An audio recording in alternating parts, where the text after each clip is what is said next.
Hey folks, we're at Harrah's Louisiana Downs in, is it Bossier City or Shreveport? Whatever. We're at the Kayak Bass Fishing National Championship, and Trey and I are exhibitors at the Torpedo booth. His Innovative Sportsman booth is right next to us. And what are we doing here while we're waiting for competitors to come back? We're gonna go out and try to catch some fish. All right, let's go find some little blue blobs on the map and walk in, see what we can get done. So Trey drove down, but I flew. And one of the things that I do is I bring this travel rod. I got a St. Croix. This one is their Triumph. They got some other nicer ones. I got to order one here soon, but it's a 4-piece, so it fits into the suitcase. Looks like I got some snacks there. I got some tungsten bullet weights there. I got glass beads in there. And then I got a lot of Elastec. I mean, that's my assortment of, what I'm working with. I got a little bit of scent there. It looks like it exploded. Good thing I had it in there. It didn't blow up the suitcase. But then soft plastics, and I can top water. I can fish deep. These things are so cool. We're gonna look at the maps here. You got our blue dot, that's where we're at, and you come out a little bit and you just see, well, there's Flag Lake, but I don't think that's what we're looking for. All these little oxbows from the rivers, and there's a lot of options, but I don't even think we're gonna go that far. We're gonna stay pretty close here. There's a blue blob there. We'll see if we can walk in there. Hopefully there's not posted signs. Borrow pits and places like that, they got to hold some fish. So let's go explore, see what we can find. I drove down here from Maryland. It was about an 18-hour straight through drive. I ended up making it in about 22. Took a little cat nap in the middle of the morning when it was dark, and passed a lot of nice looking water on the way here. Mississippi was a little blown out from all the water up north, but yeah, it's going to be nice to get out and find some water and hopefully find some fish here. Not good. All right, we'll keep looking. Next one. This one's not going to work either. All right, we had lunch at the BQ and we're walking over to the first, it's like an extension of the first pond that we saw, and it's just coming underneath this bridge. It's connected to what's... I missed one a second ago that could have put this thing in its mouth. But we got him. The other one was up on that stump on the opposite shore. I skipped up this palmetto bugs in real shallow water. It felt like real shallow water on that stump over there. And then I said, all right, let me just work the bank here in front of me. We got this chunky. First Louisiana bass I've ever had, so that's fun. Back to my roots, we get the kayaks to get us off the bank, and you can't always use the kayak, but if you have your gear with you, you can make it happen.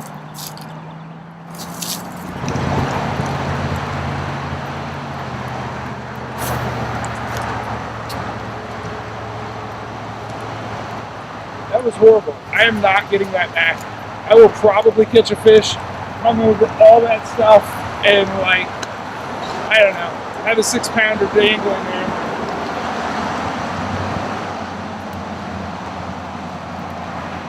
You do get good when you're bank fishing and getting snags undone. So I'm slowly coming up through there, up through all the branches. I don't know if you can see it way out there. Branch moving.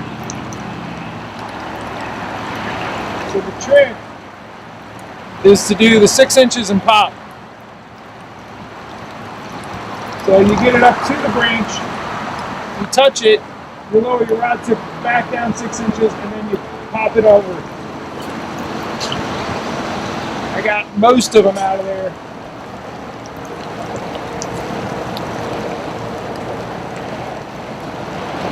This one feels wrapped.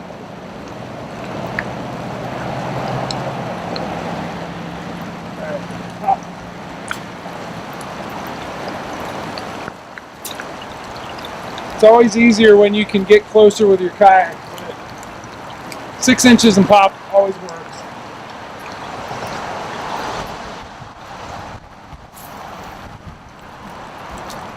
So we're going to use, I'll tell you what, let's use the more realistic woody part of my rod as the branch of what happened up there with the 6 inches of pop.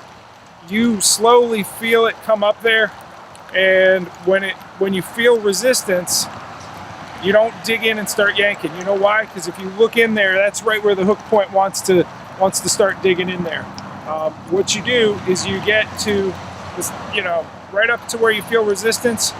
You give 6 inches of it back, and it's a real quick pop, pop, and it comes over. More times than not, that'll get it out of the trees. So here I'm snagged in trees that are underneath the surface. Here's another way that I can feel the resistance. Because it's in water, I can't do the 6 inches and pop. Another way to do it, I'm feeling it. I'm gonna open my bail. Look at the reel. See where my finger is. I got the resistance there. And basically, I'm gonna yank on it and let it pull off my fingertip, and that's gonna throw line at it. It works a little bit better with mono than it does with braid. Braid is a little less forgiving on this, but let's see if it works with the braid. And 1, 2, 3. Nope. Yep, there it is. I got it on the second one, but the concept is still solid of you letting it pop off of your fingertip, which throws line at it, which if it's dug into the stick there, it throwing the line into it throws it back forward, and then when it comes back, it clears it. But when you do that and you know that it is free, you want to come up to it slowly, because a lot of times you've popped it free and the fish is down there and he's popped your lure. So just be ready. Well, that was fun. We're not too long. Got 3 bites. Broke off a behemoth fish. Missed one that tore up the bait, which is weird because it was a Laztec, and that never happens. And caught that one that I think, I don't know. I mean, it was at least 4. It's a nice fish. Nice thick fish pulling up onto the, right in front of the root balls. So that's a fish that's, probably looking to spawn here pretty soon. And what do you think, man? We gonna try that again tomorrow before the show? Absolutely. All right. Day 2. Oh, we found some nice looking water. No posted signs as of yet. It looks like a little path down there. So there is no posted sign, but that being said, I'm not wearing this bright white t-shirt to draw attention to myself. We're changing into something a little bit more earth tone to not be seen. Well, we certainly have a little bit more room to spread out here compared to where we were yesterday, and it's just a matter of finding the sweet spot out here. A lot of flooded, whatever that is, brush. I don't think it's as deep as where we were yesterday. What do you think, man? Not sure. Seen any signs of life yet. Keep poking around. All right. Trey's looking for the next spot, because honestly, looking out here, we've been here how long? About 30 minutes. 30 minutes and haven't even seen like bluegills in the shallows. I think shallow is the operative word here. You think of this, how shallow it is, and how fish that live here need to survive in the heat of summer down here in Louisiana, and that just isn't happening. I mean, there's some aquatic insect life, but we're not even seeing minnows and stuff. And I think because it is so shallow, it's just devoid of any fish life of any size. I'm not even seeing frogs and stuff, which is weird. But we're looking for the next spot. What are you honing in on, man?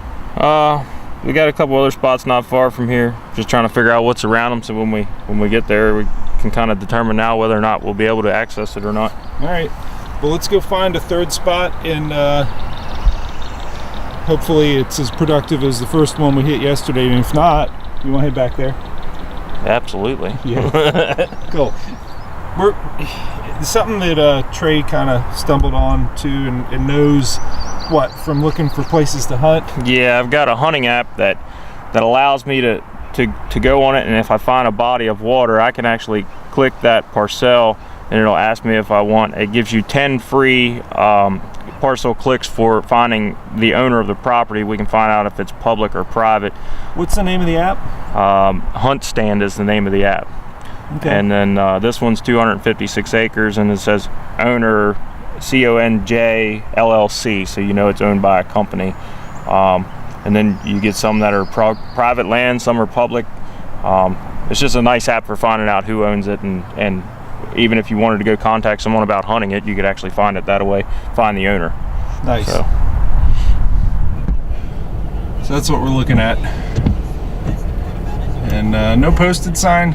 It is government property, U.S. government property, but you're saying what? That it's a long walk? it would be an extremely long walk. Are we talking like a mile? No, we're talking like probably 2 miles or a little better. All right. You think you can get us closer somehow? We get to the other side of it, yes. Okay, let's try it. So we were on our way to the Oxbow, and Trey started, looking along the way because it was a long run, and he found something in between that's, I don't know, it's a park, but it's kind of hard to get to. Like, I think there's a walking path around it, and it's tucked away, and lots of no parking signs, and we're gonna park over here where there's the playground, walk through the ball fields, around the fence, and see if we can get in there. So immediately we're seeing frogs jump up off the bank. We got minnows here. We got things that they're gonna eat. So yeah, this is a lot better than where we were. There's some sort of structure here. What is that? Those are like big corkscrews. They're like, I guess, to pump the water out. I don't know what that is. An auger for something. Yeah. So, all right. Let it rip, man. Yep, saw a big frog. I'm happy. All right, first one. How did he feel? He gave it a good little subtle thump. On the bottom, it's really soft, and every so often you feel just a little bit of resistance. And then this one, it was just, you feel that resistance, and then you kind of felt the thump and the tug.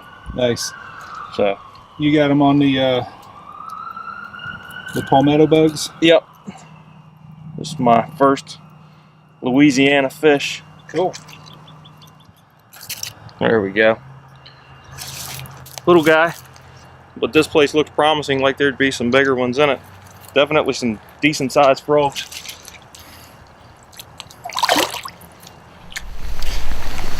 So we're gonna cut and run, maybe check out one more spot, but we got to get to the show. We worked the bank that you see behind us and got one fish, and you got another bite, right? I didn't get a bite, and I think the lesson learned here is, look how easy this is compared to where we were yesterday. Yesterday I hooked into a giant and I caught a nice 4-pound fish, and here we got a small fish. I think there's other ones here, but there's a neighborhood right behind us, and ease of access might limit what a small fishery like this can produce. So you go around the branch there. All right, we're back to where we started yesterday, and they're up in this little notch. He's in the same area that I got the 4-pounder yesterday. The fat little guy. All right, see you, dude. Right, day 3, we've really had a strong cold front that we kind of felt, towards the end of yesterday. But I know Trey's packed up from the show. He's got to get himself up the road. But we're gonna get about an hour fishing in before you start rolling. Yep.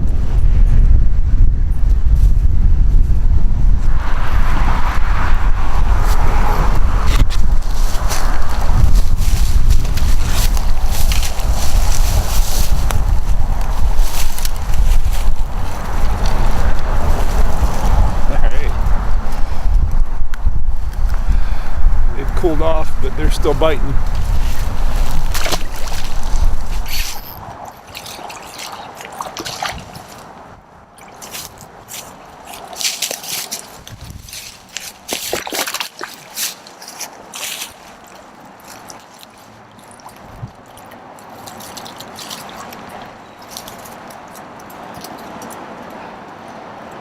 Nice fish, you know. I think I'm picking off the buck bass that are around these beds that are along the bank here. But you know, day one I hooked a big female off of that stump over there. Day two I hooked, I don't know, another big one off of this bank, and I think day one I got about that 4-pounder right here too. I think that was a big female too. But somewhere in the mix, you know, we got some big females. That's not one of them, but nice fish.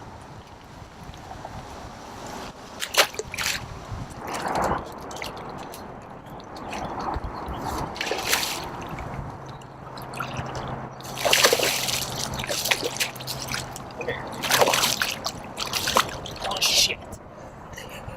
Right there. That was a good fish. Popped out, and my hook's now up there. She hit that as I was pulling it out of the water right in front of me. Nice. Got my heart racing. Oh, Yeah, that was a good one. right off the roots down here. Very cool. We got it on film, man. I know it was a good fish. Yep. Oh well, it happens. She startled me, so I didn't get a good hook set on her, but. It was a big fish.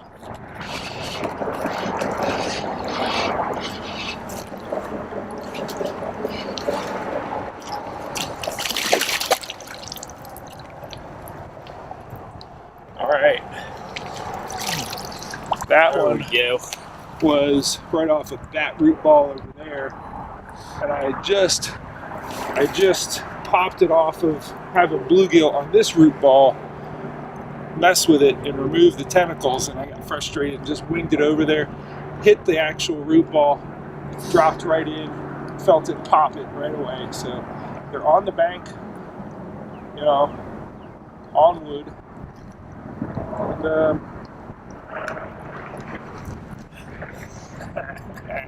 that's a nice one. Nice chunk.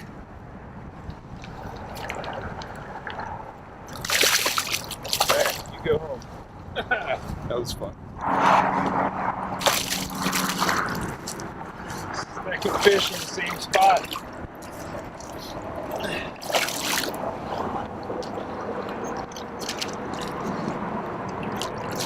This is where we need a net. Just a little bit lower. You got a little bit of that kind of pasty look from the things cooling off. Not quite as bright as I'm sure they were the other day. So getting into some good ones. So mostly the bluegill are chewing the main, you know, paddle appendage of this bait off. It's still useful. I just caught those 2 fish on it, you know, with just the short ones. But I do like a bigger profile. One of the cool things about this particular bait is its width, and I'm going to show you. Yes, I'm ripping through it. It's hard to rip through because it's the Elastec, but I'm done with this one. And here's the pack I just had. I want to show you. This one's the Z-Man Palmetto Bugs with a Z. I've been using June Bug. I can just switch over to the California Craw or a black and blue. It doesn't really matter. It's just dark to me. I do have some green pumpkin ones in there. But what I like about it, and I'm going to show it to you up close. Keep in mind that we're casting into a lot of brush. I'm using a big, I think it's a 4/0 Mustad grip pin hook. It's kind of overkill. I usually like to use a the fine wire hook. But with all this brush and the fact that I can't just float over there with the kayak and get it out, I chose the thicker hook that is one that, it's not going to bend out. And I can, when it buries in wood, I can usually, break the smaller twigs. But here's what I'm looking at. The width of that bait, if you look down the length of that, as that's being pulled through branches, it deflects it in a way that it moves around different twigs as it comes to it, and it keeps this hook point from really burying in stuff. So the width is good, but it's not so much width that it impedes with the hook penetration on hook set, because you can see the Elastec is fairly supple. It really gets out of the way of the hook set. The other thing that's cool about this is all these ribs. I really do think scent matters, and I'm using this one, Liquid Mayhem. It's kind of a gel based. I like gel or paste based, not liquid based, but in the sense that are going to stay on there for. I think every 20 minutes or so I reapply, and I think I get a little bit longer than if it were a totally smooth bait, because these ridges in there, it's just a reservoir for the scent. So, all right, I'm re-rigged, and we're gonna get back in there and putting it right out by the root ball, bumping it off the wood, letting it flutter down, hoping it gets jammed. I will tell you that when I don't get bit right away as it comes off the wood, I'm not moving it much. That was a common theme in hearing some of the folks that were in the top of the leaderboard in the Kayak Bass Fishing National Championship that concluded yesterday. A lot of people are dead sick of soft plastics right on the wood. Whether it's a Senko or creature bait or whatever it is, put it up against the wood, leave it alone. And they're jamming it.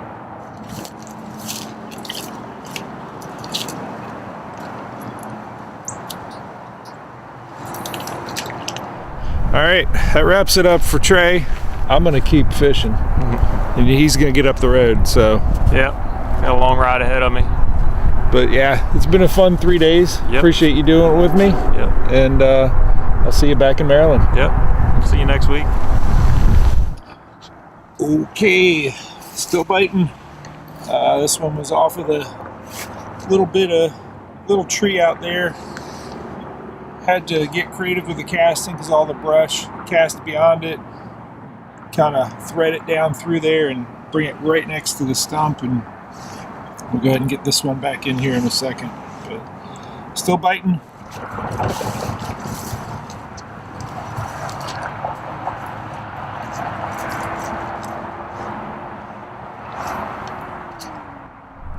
Sorry there's no action footage on this one, but that's my biggest one so far from this bank fishing trip. Nice fat one. I think we're might be looking at a 5-pounder. Nice fish. Let's go ahead and get her back.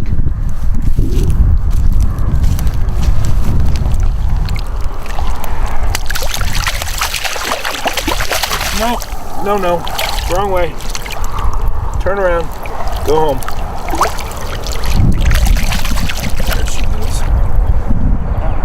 Continuing to get bigger fish bites on the edge of that grass line there.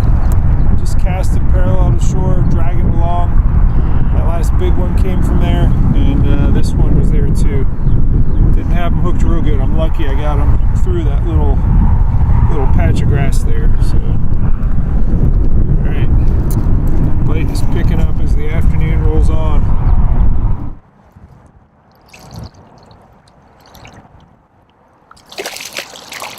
Alright, keep coming. Let me get this one up the bank. It's going to be a challenge. I tell you, that's always in the back of your mind, like, okay, if you do get a bite there, then what? But sometimes you just say, ah, screw it, I'll deal with it when it, presents itself. So, all right, getting them back will be easier.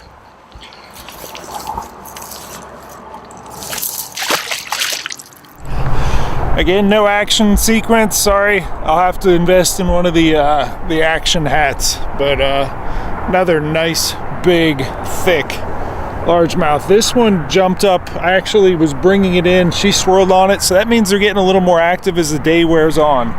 So, very nice fish. We'll get her back in here in just a second. As soon as I unhook her, right in the roof of the mouth. Haha. I was lucky to pull her up from that far down. So, the most frustrating thing about bank fishing for me as a kayak angler is break-offs. I mean, snags that I know that if I were in something I could float over and pull it right out, pop it off with my rod tip, just get over there somewhere. Wherever I'm snagged. It's just maddening. I mean, you go through a lot more terminal tackle than you do if you're in a kayak or other boat, because you can get to it. When you're, on the bank, I guess that's just part of what it costs to bank fish, is that you're going to go through more stuff. When you snag, more often than not, you're not getting it back. You're leaving it out there. And when you're talking, tungsten weights and grip pin hooks and Elastec soft plastics, it adds up, but price of admission, I suppose. I don't know if it makes any difference, but I hate snakes. I've made a habit of where I can't see where I'm about to step, of just doing that, and with my rod tip, just to see what scurries, just to avoid cornering an animal that does not want to be cornered and will bite. Just an idea. All right, bigs keep coming. I don't think I've hooked a fish more than 7 feet away from shore.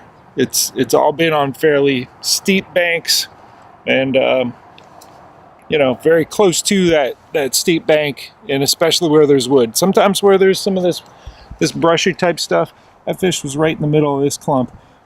There's the bank, there's the fish.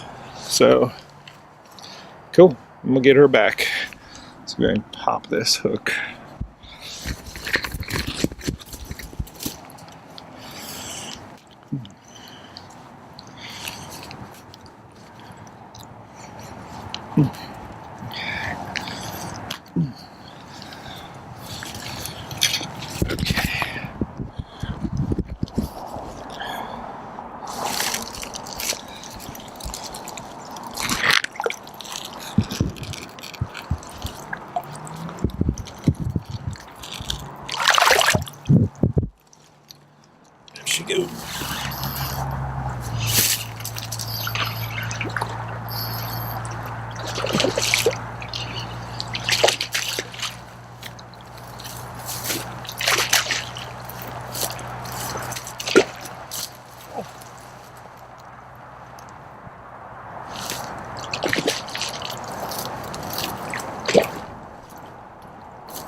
Yes. Right there. I mean, just lowering her down. Lower down the palmetto bugs right to her, and she took off heading straight out. Beautiful fish. Another one in the, I don't know, it's definitely mid-4s. Solid fish. I wish I brought my Boca grip, and then I'm not just saying whatever I think they are, but I didn't bring it. I usually do. I usually do just because you never know when you're going to encounter something with teeth, which I did get a gar to hit a second ago, but yeah, nice fish. All right, we'll get her back in.